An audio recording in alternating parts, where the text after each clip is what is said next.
Sir ஒரு நிமிஷம், இந்த விசிஷ்டாத்வைதத்துக்கும் துவைதத்துக்கும் வித்தியாசம் சொல்லுங்கன்னா செட்டே போக வேண்டியிருக்கான். சைவ சித்தாந்தத்துல ஏன் சார் இப்படி எழுதிருக்கிறான் அப்படின்னு கேட்டா நம்ம அதுக்கு பதில் சொல்லணும்.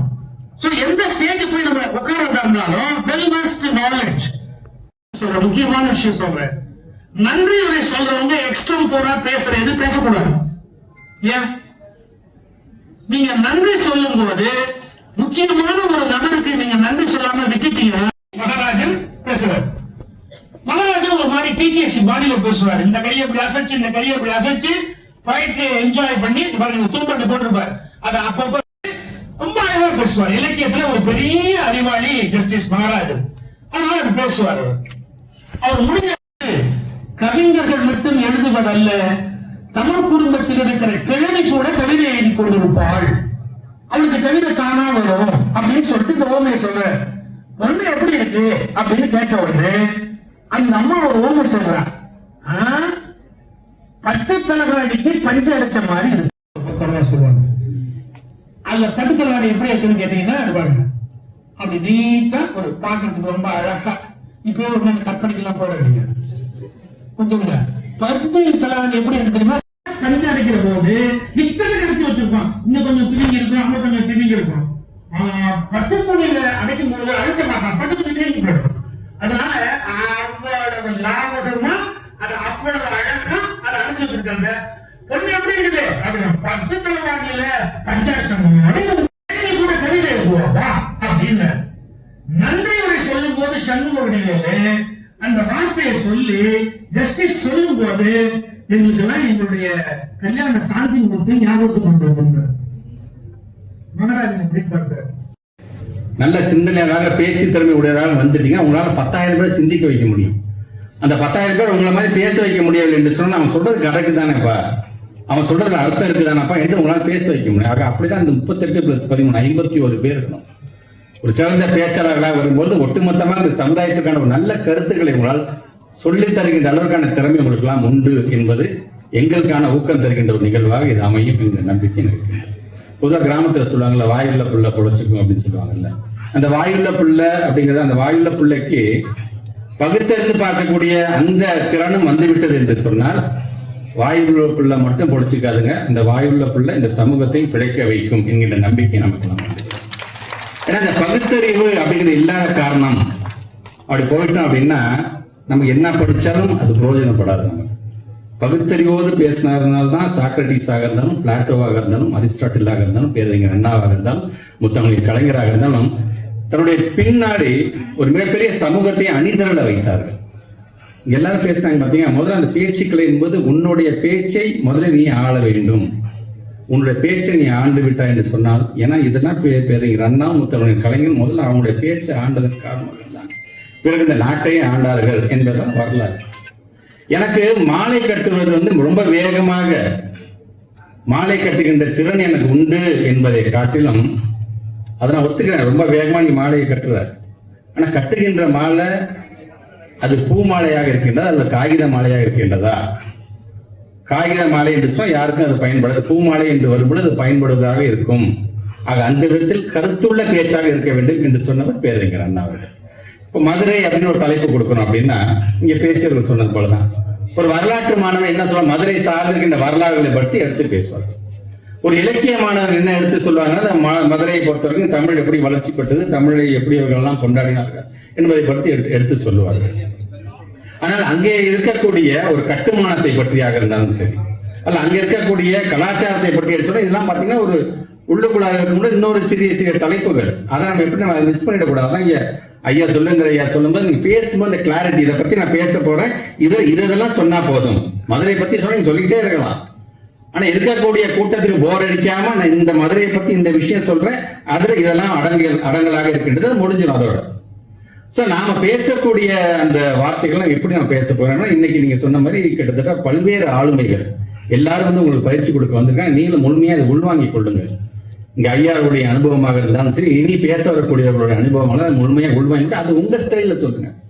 நீங்க அதை அப்படியே பிரதிபலிக்கணும். அப்படியே நான் பரவீன் சுத்தாராம மாதிரியே நான் பேசணும், நான் சுவிசிவம் ஐயா மாதிரியே பேசணும்னு நினைக்க வேண்டிய அவன் கருத்தை நான் வாங்கிட்டேன். இப்ப என் ஸ்டைல என் நண்பர்களுக்கு என்ன சொன்னா புரியும், ஏன் ரொம்ப நல்லா இருக்கா இந்த நீங்க சொன்ன அந்த விஷயம் அப்படிங்கிற மாதிரி உங்களை நீங்கள் அதை நீங்க மாற்றிக்கொள்கின்றது தான் உங்களுக்கான ஒரு மிகப்பெரிய ஒரு திறமையாக அது கண்டறியப்படும். ஏன் நம்முடைய மாண்பு தமிழ்நாட்டு முதலமைச்சர் இங்கே திறந்து வைத்திருக்க முத்தமிழர் கலைஞர் பெயரில் கொண்ட அந்த நூற்றாண்டு நூலகத்தை நல்ல விதத்தில் பயன்படுத்துங்க. இங்க நீங்க முடிச்சுட்டு போங்க, அங்கே பல்வேறு புத்தகங்களுக்கு எடுத்து படிங்க. அதெல்லாம் இங்கே நம்முடைய தமிழ் துறை சார்ந்திருக்கின்ற இந்த துறையின் மூலமாக, தமிழ் வளர்ச்சி துறை சார்ந்திருக்கின்ற துறையின் மூலம் பல்வேறு போட்டிகள் நம்ம நடத்திட்டு இருக்காங்க. அந்த போட்டிகளில் கலந்துக்கோங்க. நீங்க இது மட்டுமல்ல, ஆளுமை திறனை பற்றி இங்க நீங்க மிகப்பெரிய, ஏன்னா ஒரு சாதாரண மனுஷனுக்கு தலைவன் இருக்கக்கூடிய அந்த மிகப்பெரிய ஒரு வேறுபாடு என்னன்னா, சாதாரண மனிதன் சாதாரண இருப்பதற்கான ஒரு ஆளுமை திறன் இல்லை. அந்த ஆளுமை திறனை நாம் எப்படி வளர்த்துக் கொள்ள வேண்டும் அப்படிங்கிறதுக்கான மிகப்பெரிய ஒரு பயிற்சி, ரொம்ப முக்கியமான பயிற்சி, லீடர்ஷிப் ஸ்கில்ஸ் நீங்க கத்துக்க வேண்டும். நீங்க அப்படி ஆளுமை திறனோட இந்த ஆளுமை திறந்த பயிலரங்கு மூலமாக அல்லது ஐயா சொன்ன மாதிரி பல்வேறு பிளாட்ஃபார்ம் நீங்க பார்க்கலாம். நீங்க பேச்சுக்கள்லாம் தமிழ் உலக சங்கத்தினுடைய துணைத் தலைவர் இயக்குனர் பேராசிரியர் முனைவர் பர்வீன் சுல்தான் அவர்களுடைய ஏற்பாடு ஏறத்தாழ ஒரு வருகின்ற 22ஆம் தேதியிலிருந்து 27ஆம் தேதி வரைக்கும் 38 மாவட்டத்தை சார்ந்திருக்கின்ற பிள்ளைகள், அதேபோல் ஈழத்திலிருந்து ஏறத்தாழ ஒரு 13 பிள்ளைகள், நம்முடைய ஆசிரியர் பெருமக்கள் இவர்களெல்லாம் அழைத்து மேடை பேச்சு சார்ந்திருக்கின்ற, ஆளுமை திறன் சார்ந்திருக்கின்ற ஒரு பயிற்சியினை, ஒரு பயிலரங்கத்தை ஏற்பாடு செய்திருக்கிறார். அதனுடைய தொடக்க நிகழ்வாக இன்றைக்கு அந்த நிகழ்வுகளை நானாக இருந்தால் நம்முடைய மாவட்ட ஆட்சியர், நம்முடைய சட்டமன்ற உறுப்பினர் சொல்வேந்தர் ஐயா சுகி சிவம் ஐயா அவர்களெல்லாம் இன்றைக்கு கலந்து கொண்டு இதை தொடங்கி வைத்திருக்கின்றோம். பல்வேறு விதமான ஏறத்தாழ 18க்கும் மேற்பட்டிருக்கின்ற ஆளுமைகள் இதில் கலந்து கொண்டு நம்முடைய மாணவ சமுதாயத்திற்கு, இளைய சமுதாயத்திற்கு மேடை பேச்சு சார்ந்திருக்கின்ற ஒரு பயிற்சி, ஆளுமை திறன் சார்ந்திருக்கின்ற பயிற்சிகளை எல்லாம், நான் வரக்கூடிய ஆளுமைகள் ஒவ்வொருவரும் பார்த்தீங்கன்னா ஒவ்வொரு ஃபீல்டுலேருந்து வரக்கூடியவங்க. ஸோ அந்த ஒரு யதார்த்த நிலையில் தங்களுடைய பேச்சுக்கள் எப்படியெல்லாம் அமைந்தது என்கின்ற தங்களுடைய அனுபவத்தை பிள்ளைகளிடம் பகிர்ந்து கொள்கின்ற ஒரு நல்ல ஒரு நிகழ்வாக இது கண்டிப்பாக இருக்கும். ஆக அந்த விதத்தில் இன்றைக்கு இந்த நிகழ்வை பொருத்தமான இடத்தில், பொருத்தமான ஊரில் இன்றைக்கு நாங்கள் தொடங்கி வைத்திருக்கிறோம் என்பதை நாங்கள் பெருமையாக கருதுகின்றோம். அதுவும் குறிப்பாக வருகை தந்திருக்கின்ற மாணவர்கள் இங்கே தங்கியிருந்து இங்கே உண்டு இந்த பயிற்சிகளை மேற்கொள்கிறார்கள். இவர்களிலிருந்து தயாரிக்கப்படுகின்ற அந்த பேச்சாளர்களை கொண்டு ஒவ்வொரு மாவட்டத்திலும் அங்கே இருக்கின்ற மாணவ செல்வங்களை, இளைய சமுதாயத்தை அழைத்து ஒரு தூதுவர்களாக இவர்கள் அவர்களுக்கு பயிற்சி அளிக்கக்கூடிய ஒரு நல்ல நிகழ்வும் வருங்காலத்தில் நடைபெறும் என்கின்ற நம்பிக்கை எங்களுக்கெல்லாம் உண்டு. அதுவும் எங்களுடைய பள்ளி மாணவ செல்வங்களுக்கு மேடை பேச்சு என்பது பேச்சு மட்டுமல்ல, எப்படி ஒரு தன்னம்பிக்கையை, அவங்களுடைய அகாடமிக் குரோத்துக்கு அது எந்த அளவுக்கு அது உந்துதலாக இருக்க போகின்றது என்கிற விதத்தில் கண்டிப்பாக இது அமையும் என்கின்ற நம்பிக்கை எங்களுக்கு தான் இருக்கின்றது. இந்த நல்ல ஒரு முன்னெடுப்பை எடுத்திருக்கின்ற இயக்குனர் பேராசிரியர் பர்வீன் சுல்தான் அவர்களுக்கு எங்களுடைய நன்றிகளை நாங்கள் தெரிவித்தோம். சார், அரசியலையும் சரி, அதே போல சமூகம் சார்ந்த சிந்தனையில பேசக்கூடிய இந்த பேச்சாளர்களுடைய எண்ணிக்கை ரொம்ப குறைவாக தான் இருக்கு. மாதிரி பேச்சாளர்கள் உருவாவதற்கான நம்ம என்ன சார் உங்களுக்கே தெரியும், அரசியல் சார்ந்து சொல்லணும்னா எங்களுடைய மாண்புமிகு துணை முதலமைச்சர் பொறுத்த வரைக்கும் அவர் சார்ந்திருக்கின்ற இளைஞரணி சார்பாக ஏறத்தாழ 182 பேர்களை தயார் செய்திருக்கணும். அதுவும் ஜஸ்ட் லைக் தான் தயார் பண்ணல. ஏறத்தாழ ஒரு 10,000க்கும் மேற்பட்டவர்கள் விண்ணப்பித்து அதிலேருந்து கொஞ்சம் கொஞ்சமாக நம்ம தேர்வு செய்யப்பட்டதான் 182 பேச்சாளர்கள். நீங்கள் சொல்கிற மாதிரி சமூகம் சார்ந்து பேசக்கூடியவர்களாக இருந்தாலும் சரி, இங்கே இருக்கின்ற நாட்டு நடப்பை சொல்லக்கூடிய அளவிற்கான அந்த கருத்துக்களை சொல்லக்கூடிய இளம் பேச்சாளர்களாக இன்னைக்கு உருவாகி இருக்கிறார்கள். அவர்கள் அடுத்த கட்டத்துக்கு ஒரு நட்சத்திர பேச்சாளராக மாறிட வேண்டும். அதே போன்று இன்றைக்கு நடைபெறுகின்ற இந்த பயிலரங்கம், இந்த 7 நாட்கள் 27ஆம் தேதி முடிவடைந்திருப்பது, இவர்களும் ஒரு நல்ல பேச்சாளராக சமூகத்திற்கு நல்ல கருத்துக்களை, இன்னைக்கு நாங்கள் பேசும்போது சொன்ன மாதிரி தான் பகுத்தறிந்து பார்க்க வேண்டும் எந்த ஒரு செய்தியும் என்று சொல்லுகின்ற அளவிற்கான பேச்சாளர்களாக உருவாக என்ற நம்பிக்கை எனக்கு இருக்கு. சார், இப்போ ஒரு 12 பள்ளிகளுக்கு மேலே விடுமுறை விட்டுருக்கீங்க சார். மழையளவு ஒரு லைட்டாக குறைஞ்ச மாதிரி, தென் மாவட்டங்கள் லைட்டாக குறைஞ்சிருக்கு, இருந்தாலும் வடக்கு பகுதியில் அதிகமாக பெஞ்சிருக்கு. வேற ஏதாவது குறிப்பிடத்தகுந்த அறிவுறுத்தல்கள் தான் பள்ளி? பொதுவாக பள்ளிக்கூடத்தை பொறுத்து அங்கே இருக்கின்ற ஆசிரியர் பெருமக்களுக்கு ஒரு ஸ்டாண்டர்ட் ஆப்ரேட்டிங் ப்ரொசீஜர்ஸ் நாங்கள் கொடுக்கறது பழக்கம். குறிப்பாக மழை பெய்யும் பொழுது தண்ணி ஏதாச்சும் தேங்குச்சுன்னா இமீடியட்டாக கிராம பகுதியாக இருந்தால் அங்கே இருக்கின்ற பிடிஓ மூலமாக அங்கே இருக்கின்ற பம்புகளை வைத்து அந்த தண்ணிகளை உடனடியாக அகற்றிட வேண்டும். ஏற்கனவே ஒரு ஆழ்துளை மாதிரி ஏதாச்சும் இருந்துச்சுன்னா அதை ப்ராப்பராக அதை மூடி வைத்திருக்க வேண்டும் என்று சொல்லியிருக்கிறோம். மழை பெய்யும் போது எலக்ட்ரிசிட்டி சார்ந்து இருக்கக்கூடிய ஒரு கவனம் ரொம்ப தேவை. ஏன்னா ஒரு கிளாஸ் ரூமில் இருக்கக்கூடிய ஒரு சுவிட்ச் போர்ட்லேருந்து கூட நம்ம ஏதாச்சும் எலக்ட்ரிசிட்டி பாய்ஞ்சிடக்கூடாதுங்கிற அளவுக்கு அது ரொம்ப கேர்ஃபுல்லாக அந்த ஏற்கனவே இருக்க எப்போதுமே இந்த மாதிரி மழை காலத்தில் சொல்லக்கூடிய இந்த ஸ்டாண்டர்ட் ஆப்ரேட்டிங் ப்ரொசீஜர்ஸ் அவங்க வந்து ஃபாலோ பண்ண வேண்டும் என்று சொல்லியிருக்கிறோம்.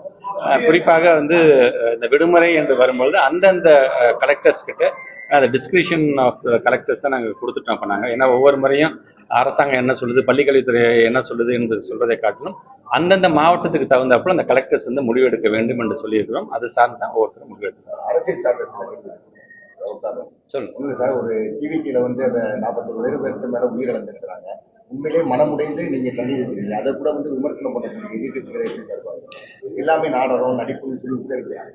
இது மாதிரி நிகழ்வுகளை இப்போ பேசும்போது நான் சொன்னேன். நான் உணர்ச்சிகளும் அறிவும் சார்ந்திருந்து பேலன்சிங்காக தான் ஒரு பேச்சை அமைந்திட வேண்டும் அப்படின்னு நான் சொல்லியிருக்கேன். இந்த பேச்சாளர்களுக்கு மட்டுமல்ல, ஒட்டுமொத்தமாக ஒரு தமிழ் இனத்திற்காக சொல்லக்கூடியதாகவும் அதை நாம் பார்க்க வேண்டும். உணர்ச்சிகள் மட்டும் அதிகமாக இருந்து அறிவை கொண்டு போய் இருந்தது என்று சொன்னால் அது வந்து விலங்குக்கு சமமானது. அல்லது உணர்ச்சிகள் கம்மியாயிட்டு அறிவு மட்டும் அதிகமாக இருந்துச்சுன்னா அது மரத்துக்கு சமமானது என்று எப்படி வள்ளுவன் சொல்லியிருக்காரோ அந்த குரலை தான் நான் மேற்கொள்ளிட்டு நான் பார்த்துருக்கேன். நான் என்னை பொறுத்த வரைக்கும் முதல்ல நாம மனுஷன். குறிப்பாக அங்கே பேசும்போது எல்லாரும் சொன்ன மாதிரி ரொம்ப சுருக்கமாக சொல்ல வேண்டும் என்று சொன்னால், ஒரு கள்ள கடவுளா மாற்ற தெரிஞ்சவனுக்கு ஒரு மனிதனாக மாற மறந்துட்டான் அப்படிங்கிறது தான் என்னோட கருத்தாங்க. சட்டமன்ற